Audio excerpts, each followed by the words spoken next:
En esta gráfica se muestran los casos diarios confirmados de coronavirus, y de muertes diarias registradas en Corea del Sur.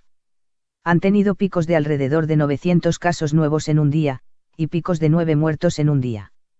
En esta otra gráfica tenemos el acumulado de casos de coronavirus y el acumulado de muertes.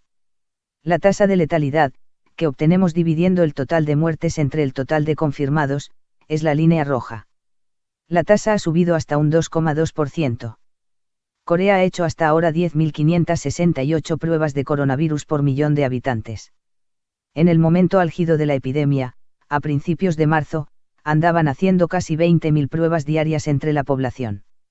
Aquí tenemos la gráfica para Alemania de nuevos casos diarios de coronavirus, y de muertes diarias registradas. Han tenido picos de alrededor de 6.300 confirmaciones en un día, y picos de unas 250 muertes en un día. En esta otra gráfica tenemos el acumulado de casos de coronavirus y de muertes. La tasa de letalidad ha ido subiendo hasta un 2,9%.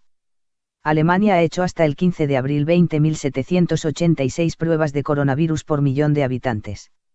Según el estudio que el Colegio Imperial de Londres publicó el día 30 de marzo, donde estimaban para cada país europeo la cifra real de infectados a partir de los muertos registrados, Alemania había acabado el mes de marzo con un 0,7% de su población infectada, que eran unos 600.000 alemanes.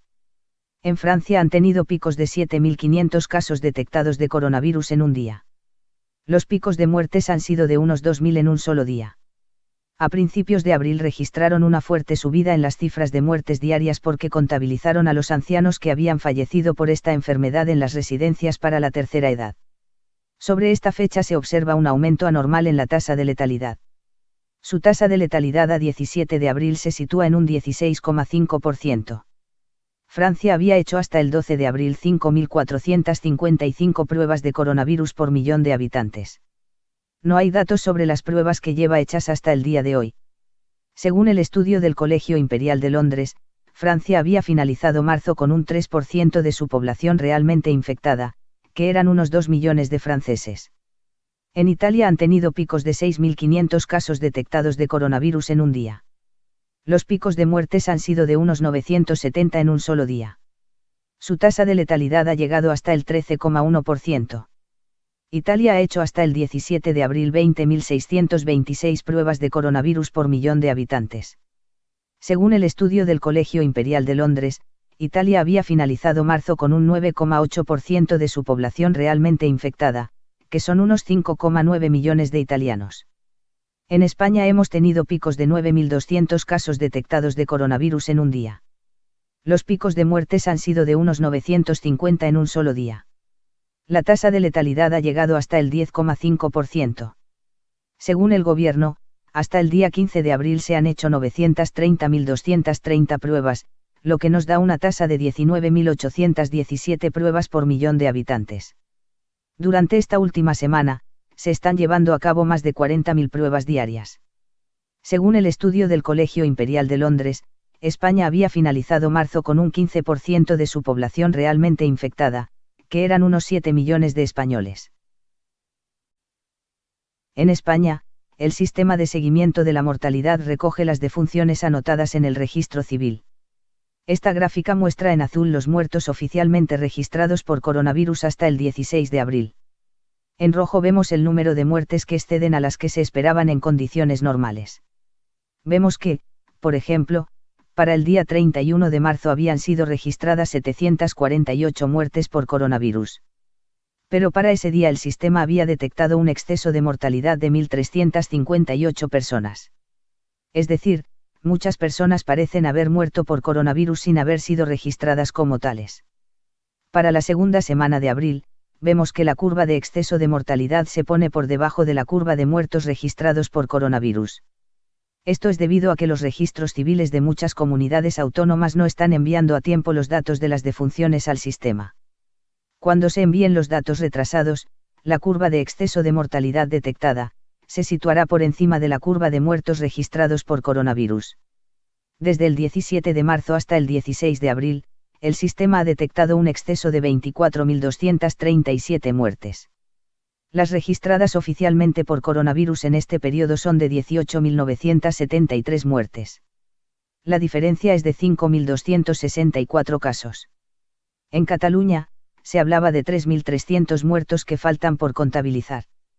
El país hablaba de casi 11.000 muertos que no se han contabilizado aún.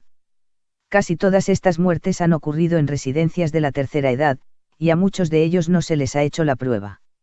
Es decir, no figuran ni como casos confirmados, ni como muertes por coronavirus. Una parte del total de individuos confirmados por coronavirus, concretamente el 67%, está registrado en el sistema de seguimiento del Centro Nacional de Epidemiología.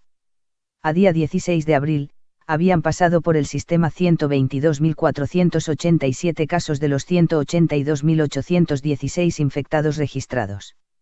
De esta parte del total, el 44,7% estaba hospitalizado, el 3,6% estaba hospitalizado en una UCI, y el 7,9% había fallecido. Esta tasa de letalidad del 7,9% es falsa, porque muchas comunidades no actualizan la situación del paciente en el sistema de seguimiento. Además, como ya se ha dicho, en el sistema faltan el 33% de los casos detectados. Básicamente, en Italia, España y Francia, las pruebas de coronavirus se han utilizado más bien a nivel hospitalario, dado el volumen de casos con síntomas graves que iban llegando. Por eso tenemos cifras de letalidad tan altas. En Corea y Alemania, las pruebas se han utilizado a nivel hospitalario, pero también han podido trazar la expansión de la enfermedad entre la población. Sus casos confirmados de coronavirus incluyen muchos casos leves, y por eso su tasa de letalidad es tan baja. Cuando se analice la epidemia retrospectivamente, y se estimen las cifras reales de infectados y de muertes, las tasas de letalidad en cada país se acercarán entre ellas y no habrá ya tantas diferencias. En China, por ejemplo, la cifra final de muertos por coronavirus en la ciudad de Wuhan ha aumentado un 50% tras un estudio retrospectivo. No obstante, seguirá habiendo algunas diferencias en las tasas, ya que, en algunos países como España, el sistema sanitario no ha podido atender a un gran número de enfermos, que han muerto sin que se les haya podido ni tan siquiera registrar como infectados. Y esto es todo, gracias.